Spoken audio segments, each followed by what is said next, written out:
ఒక తెలంగాణ ఉద్యమకారుడు కేసీఆర్కి ఒక లేఖ రాసిండు. ఏమని రాసిండు? ఏమి సాధించారు మిత్రమా, ఎక్కడ మొదలై ఎలా ముగిసింది మీ ప్రస్థానం?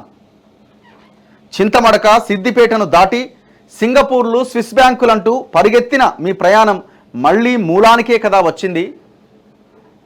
ఏవి ఆ మంగళ వాయిద్యాలు, ఏవి ఆ నీరాజనాలు, ఏవి ఆ రాజభోగాలు? మీ అడుగులకు మడుగులొత్తే మంది మాగదులేరి, మీరేం చెప్పినా వహ్వాలు పలికే విదూషకులేమయ్యారు? కళ్ళ ముందే కూలిపోయిన స్వప్నాలు, కన్ను పొడుచుకున్న కానరాని వెలుతురు ఎలా జీర్ణించుకుంటున్నావు మిత్రమా కేసీఆర్, ఎలా జీర్ణించుకుంటున్నావు? అవినీతి అనే పాము నోట్లో తలపెట్టినప్పుడు ఊహించి ఉండవు. అవినీతి అనే పాము నోట్లో తలపెట్టినప్పుడు ఊహించి ఉండవు కదూ అది నిన్ను మింగేస్తుందని. అంతులేని ప్రజల ప్రేమాభిమానాల కంటే అత్యంత విషపూరితమైన కట్ల పాము లాంటి నోట్ల కట్టలపైకి నీకు మనసెలా పోయింది మిత్రమా? ఈ మధ్య మీరు చేస్తున్న సమీక్షలు పార్టీ పరిస్థితిని అంచనా వేస్తున్నట్టుగా లేదు, గతించిపోయిన మీ గతాన్ని తవ్వుతున్నట్టుగా ఉంది.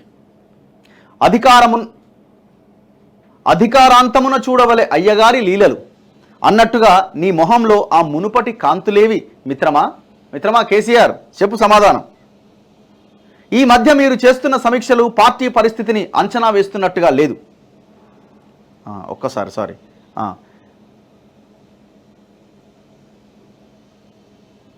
నేలకు పడిపోయిన మీ ప్రతిష్టను తిరిగి నిలబెట్టుకోవడానికి తోడు కూడా లేక ఒంటరిగా తండ్లాడుతుంటే చూడలేకున్నాను స్నేహితుడా కేసీఆర్.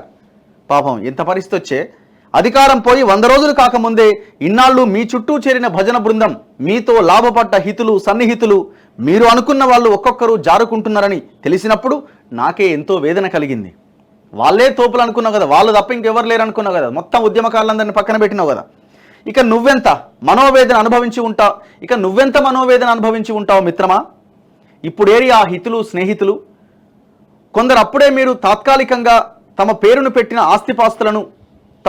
పెట్టిన ఆస్తిపాస్తులను తిరిగి ఇవ్వడానికి మనసొప్పక వాటిని చక్కదిద్దుకునే పనిలో పడడం, మరికొందరు వారు ఇరుక్కోలేక మిమ్మల్ని ఇరికించి తప్పించుకోవాలని యోచించడం, ఇది కదా అసలైన జీవిత సత్యం.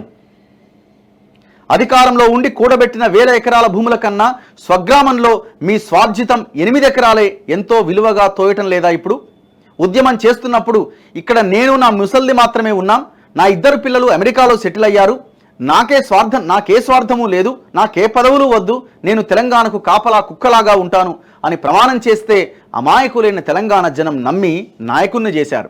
మిత్రమా కేసీఆర్, దళితుడిని ముఖ్యమంత్రిని చేస్తాను అని చెప్తే నమ్మిన బడుగు జీవులు మీకోసం ఎన్ని త్యాగాలు చేశారో ఎప్పుడైనా లెక్క చూసుకున్నారా మిత్రమా? ఈ దగాకు ఏం పేరు పెడతారు? వారి త్యాగాలను ఏ త్రాసుతో కొలుస్తారు? స్వరాష్ట్రం కోసం, ఒక మానవీయమైన మార్పు కోసం బుల్లెట్లకు ఎదురెళ్లిన యువతరం తెగింపు, చావును ముద్దాడిన వారి త్యాగఫలం కేవలం మీ కుటుంబం కోసమే అని ఎలా అనుకున్నారు మిత్రమా? అంతులేని మీ ధనదాహం ముందు నిరుద్యోగ యువత ఆక్రందనలు వినిపించలేదా? పౌర హక్కులు కనిపించలేదా? అంత నిరంకుశమేల మిత్రమా? బూటకపు హామీలు, మోసపూరిత వాగ్దానాల పేకమేడ ఎన్నాళ్ళుంటుంది మిత్రమా? ఎప్పుడైనా కూలిపోవాల్సిందే కదా. పులిరాజాగా ఉద్యమంలో ముందుకు పోతూ మీ పంజా కింద నలిపేసిన లేళ్లు, దుప్పిలు, కుందేళ్ల మాట ఏంటి మిత్రమా? మీరిప్పుడు కట్టుకున్న బంగళాలు, పోగేసుకున్న సంపద ఏది మీ ప్రతిష్టను తిరిగి తీసుకురాలేదు కదా. మీకు ప్రజల గుండెల్లో విశాలమైన గూడు ఉండగా ఇరుకైన పాలరాతి మేడలెందుకు మిత్రమా? ప్రజల మనసుల్లో కొలువై ఉండే మహాభాగ్యాన్ని వదులుకొని భోగ భాగ్యాల వెంట పరుగులెందుకు? జనం ఆదరణ కోల్పోయి సంపాదించేవి రత్నాలైన రాళ్లతో సమానమే కదా.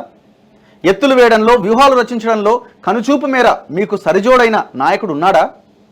ఆ రాజనీతిజ్ఞత, దార్శనికత ప్రజల సౌభాగ్యం కోసం వాడితే తరతరాలు వాళ్ళు గుండెలో పెట్టుకొని ఉండిపోయేవాళ్ళు కదా.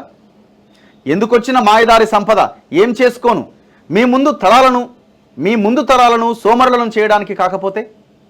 మీరు పోగేసుకున్న సంపదలో 1% కూడా మీ జీవిత కాలంలో అనుభవించలేనప్పుడు ఎందుకొచ్చిన ఈ ఆరాటం?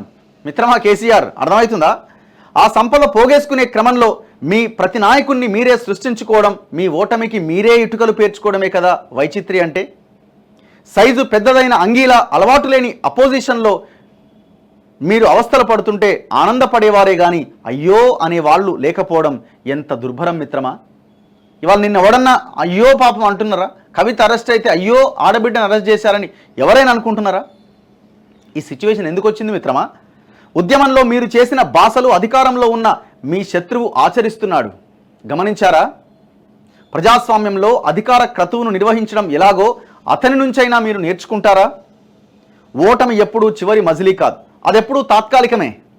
కానీ ఓటమి గెలుపుగా మారాలంటే అన్నీ వదులుకొని మళ్ళీ బయలుదేరిన చోటుకి రావాలి. మిత్రమా కేసీఆర్ రాగలరా? ఇట్లు మీ ఉద్యమ సహచరుడు. ఎంత అద్భుతంగా రాశారో, పేరు రాయలేదు ఎవరో కానీ, చాలా అద్భుతమైన లెటర్ ఇది.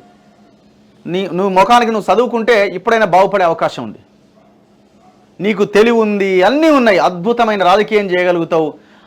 నీ తెలివిని ప్రజల కోసం ఉపయోగించావంటే నువ్వు నెగిటివ్గా ప్రజలని చంపడానికి ఉపయోగించినావు. ఇప్పుడు నీ బంగళాలు, నీ కార్లు, నీ కథ, నీ వేల కోట్ల లిక్విడ్ క్యాష్ ఏం చేయగలుగుతాయి నిన్ను? నీ మనసులో ఉన్న ఆ వేదనను అవి తీర్చగలుగుతాయా? నీ పక్కన అయ్యో కేసీఆర్ అని కూర్చొని మాట్లాడే ఎవడన్నా ఉన్నాడా? నీ దగ్గరికి పైసల కోసం రావడం తప్ప ఎవడన్నా నీ మంచి కోరుకునేవాడు ఎవడన్నా వచ్చి నీతో మంచి మాటలు మాట్లాడేవాడు ఎవడన్నా ఉన్నాడా నీ పక్కన? ఈవెన్ నీ కుటుంబ సభ్యులు కూడా, నీ కుటుంబంలో ఉన్న నీ కొడుకు, నీ కూతురు, నీ అల్లుడు ఎవరైనా కావచ్చు,